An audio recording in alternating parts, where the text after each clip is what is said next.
Shalom, holy initiates and holy adepts. This is a very, very advanced esoteric Kabbalistic video dealing with the highest reaches of the Godhead. And so as a prerequisite, it is requisite that you have seen the first part of this series, which is the Divine Hierarchy Part 1, since this video is a continuation of that video being Part 2.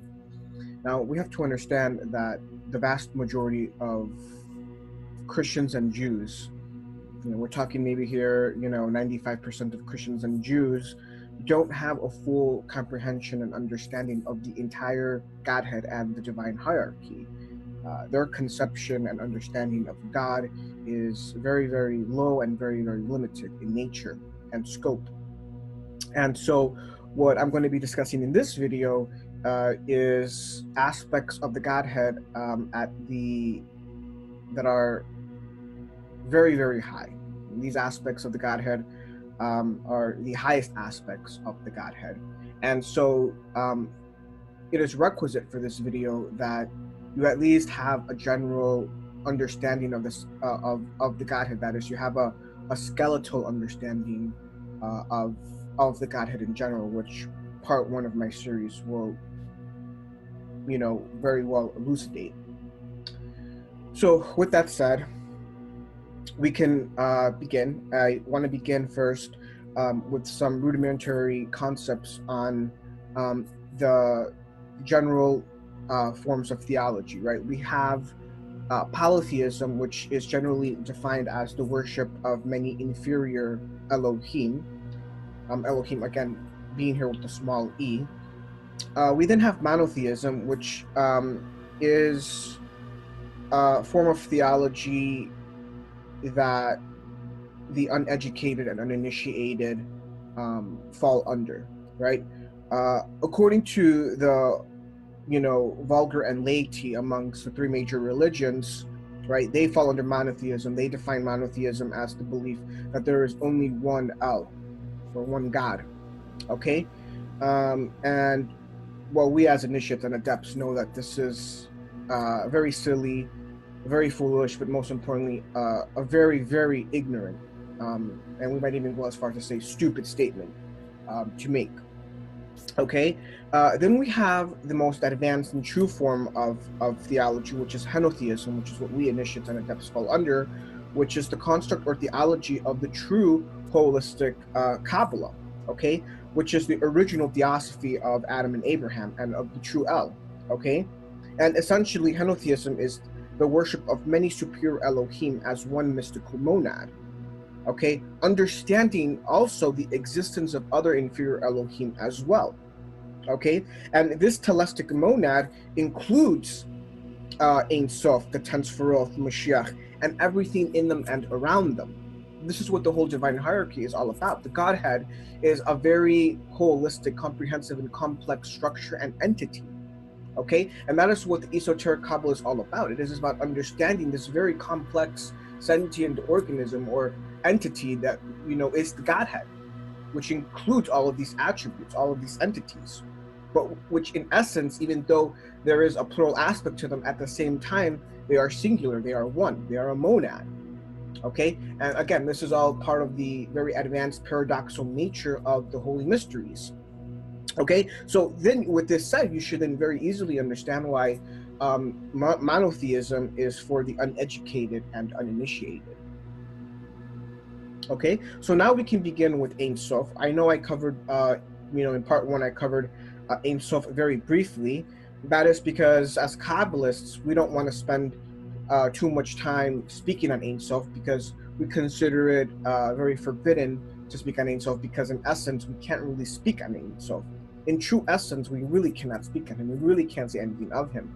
So it's almost to teach on Ein Sof is almost a paradox in of itself, if you can understand. Now, Ein Sof is Hebrew is Hebrew for the infinite one. It literally translates as no end, or without end, okay? And he is the one and only true El, the Most High, which we initiates and adepts seek and achieve to worship. He is concealed from the masses, the vulgar and the laity.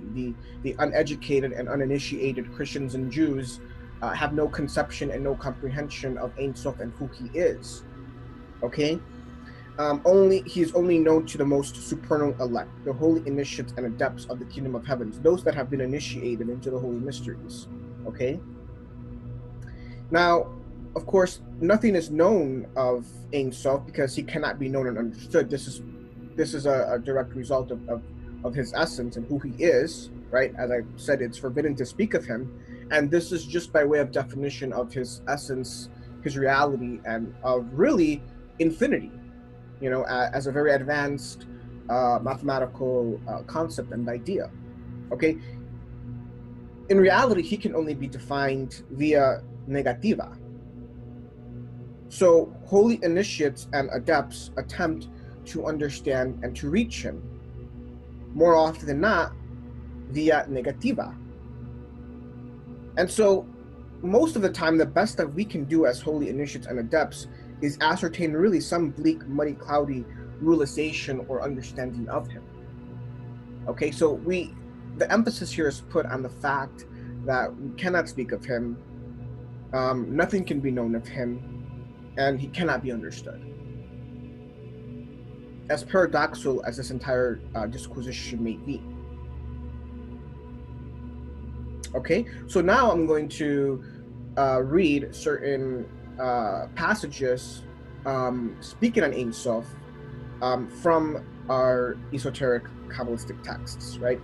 We read in Sefer HaZohar in a section entitled Pekudei in folio 239a, it states, Ein Sof cannot be known, nor does it become finite, but beyond an Ein Sof there is no end, no will, and neither light or lamp.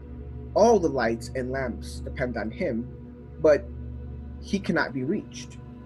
It is not that which knows or does not know, but the supernal will and the most concealed Ein.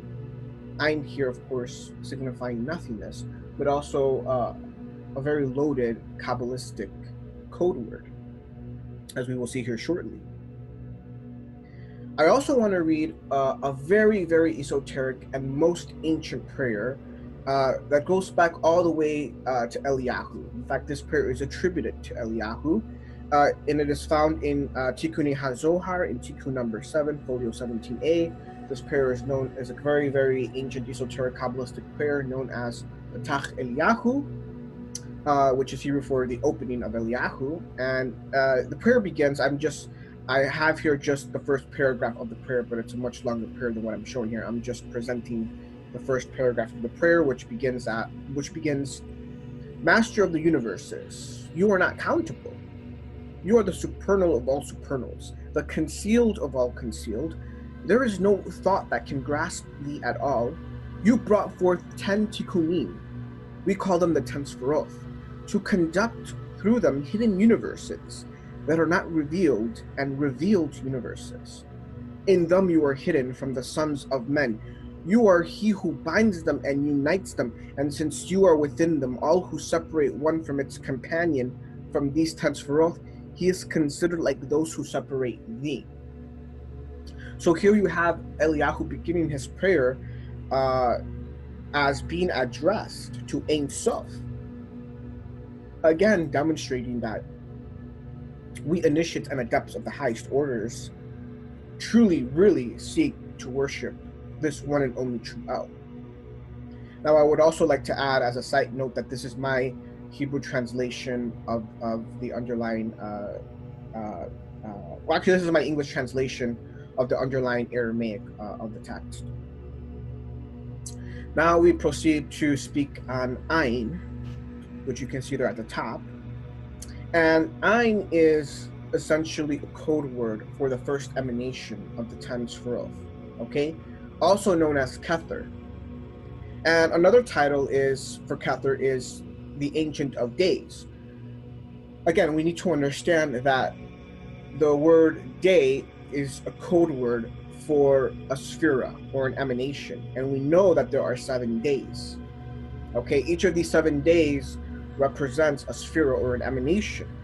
They represent the lower 7 Sferoth. So the Ancient of Days then would be a title indicating precedence in regards to these 7 days, which is why, since Kether is not part of these 7 days, he's part of the upper 3 Sferoth and not the lower 7 Sferoth, it is most fitting that he would be called the Ancient of Days. Okay, he's ancient with respect to the days, or the lower 7 Sferoth, the revealed Sferoth or emanations, for that matter. Okay. Now, again, we need to understand, as I'm always saying, that every Hebrew word has at least 7 meanings, okay? And yes, on one level, Ayin means nothingness, but it can also mean non-existence.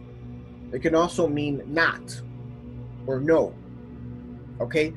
In reference to via negativa. And we may state, through license of language, that Kether essentially represents the first image of Ein Sof, if we are permitted to say that. Okay, and we also know that he is the Father within the Sferoth, or the Godhead. He represents the Father. Now, it is extremely momentous to understand that relative to us, he is our heavenly great grandfather. Okay. Relative to the Godhead or the Sferoth, he is the Father, but relative to us, lower souls, he is our heavenly great grandfather. So with that understanding, we should understand how far removed we are from Kether. We are extraordinarily far removed from Kether, and how much more from Ein Sof.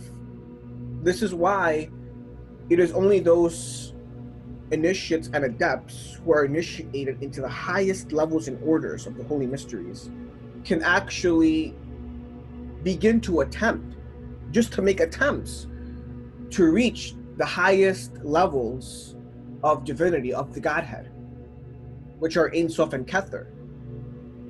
More often than not, it is the most initiated adepts and initiates that are really first attempting to reach Kether, which is almost considered as reaching Ein Sof, because Kether is closest to Ein Sof within the Sferoth. So now we're going to proceed to talk about a very, very important matter regarding Qabbalah. This was a very, very important matter for many centuries amongst many of the lower Kabbalists. There arose this very big issue as to whether there were 10 Sferoth or 13 Sferoth. Are there 10 attributes or 13 attributes, right? Because we know from the exoteric Qabbalah of the 13 attributes of Elohim. But then once you get initiated, they start speaking about 10 attributes. And so for many initiates, many low-level initiates, okay, and adepts, they might be confused at the beginning of initiation. Well, which is it?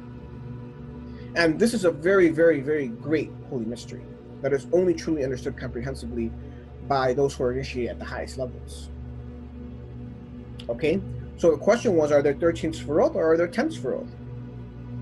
There's this confusion between the number 13 and 10. Okay? From the exoteric Qabbalah, you have 13 attributes, but in the esoteric Qabbalah, 10 attributes are spoken of. But to those who are fully initiated, like myself, there is no confusion. We perfectly understand what is going on here.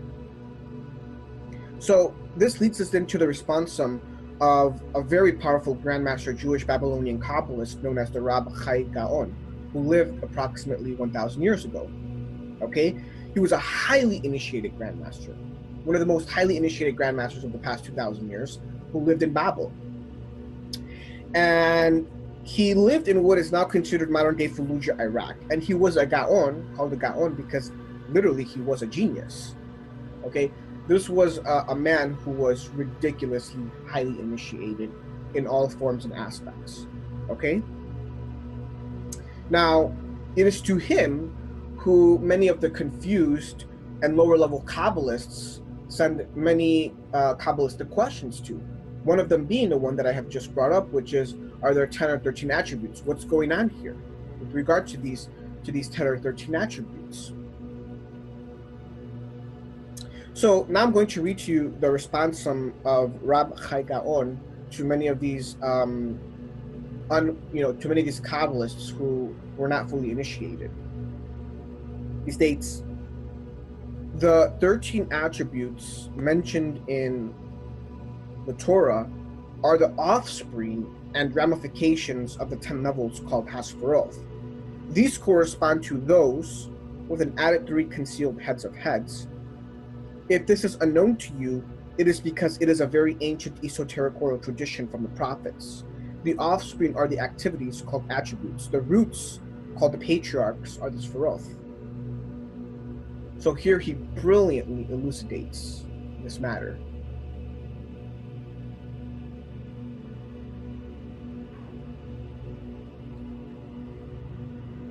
So these are the 3 divine root of all roots. And he continues by stating, I will now allude the 3 higher luminaries above the 10th Sfarah. They have no beginning, for they are Shem, essence, and root of all roots. They cannot be grasped by thought, for the knowledge of all creatures is limited. We have received their name from our holy patriarchs. The internal primordial light spreads in the concealed root and shines through its spreading as 2 great lights, the luminous light and the clear light. It is one light and single root concealed in Ein Sof.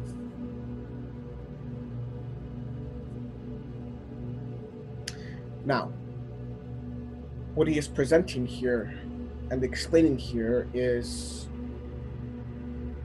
very, very advanced esoteric Kabbalah, dealing with the highest levels and reaches of the Godhead. As he stated himself, this is a very, very esoteric oral tradition. It's a part of very, very esoteric Kabbalah. It's not everyone is given the privilege or opportunity to fully and comprehensively know the entire Godhead. That is Elohim himself. Okay? We need to understand, as he's stating here, that there are 3 very concealed supernal divine lights, really Elohim, between Ein Sof and Kether. So there is an intermediary standing between Ein Sof and Kether. And these are what's known as 3 concealed luminous roots. These are essentially the roots of the Sfaroth, and really of Kether. Okay? They are concealed in both Ein Sof and Kether, which is a very profoundly great mystery that cannot really be explained here. Okay? They are the first manifestations of Ein Sof before the 10 emanations. And duly know that although they are 3, yet they are 1. Yet they are a monad.